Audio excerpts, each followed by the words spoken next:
Hi everyone, and welcome to this look at Assetto Corsa on the Oculus Rift. A few things with this video to point out first.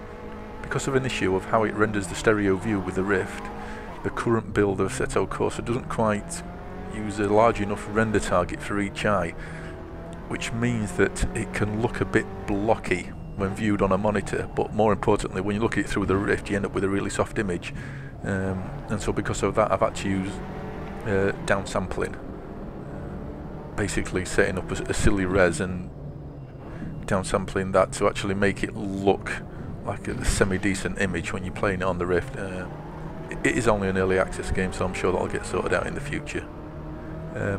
But also because of that, I haven't been able to use fraps to record the footage.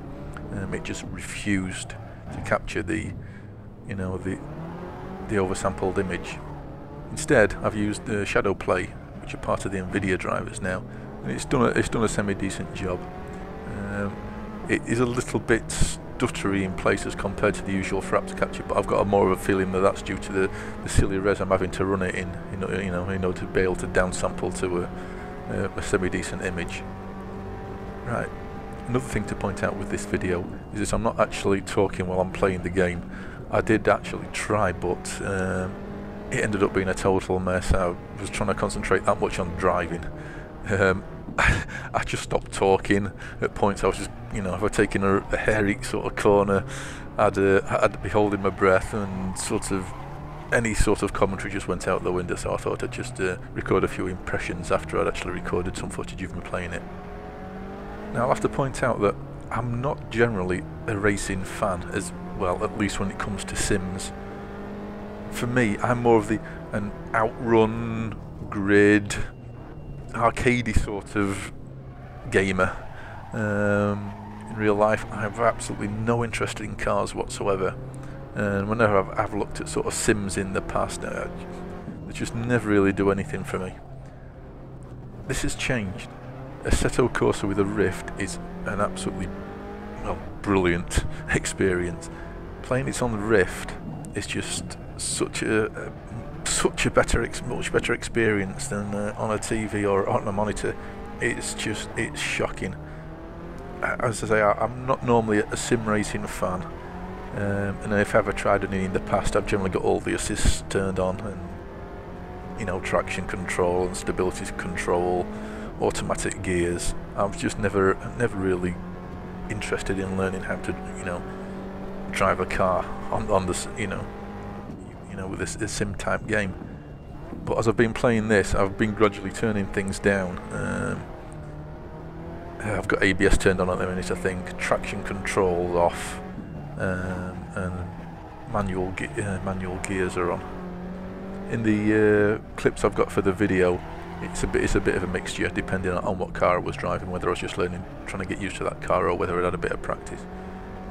But I think that says a lot, going from not being bothered about this sort of more serious type of sim driving game to being absolutely taken with it over the past couple of weeks. It's absolutely amazing. A couple of years back, I bought a G27 wheel on a whim more than anything else, and it spent most of its time, well, just sat there doing nothing. That changed slightly a while back when I actually tried Euro Truck Simulator 2 with a Rift, and that's actually again in VR, absolutely brilliant experience. On a monitor, I just don't get it, but in VR, absolutely great. With the Assetto Corsa though, it's my wheel is finally starting to get some decent amount of use.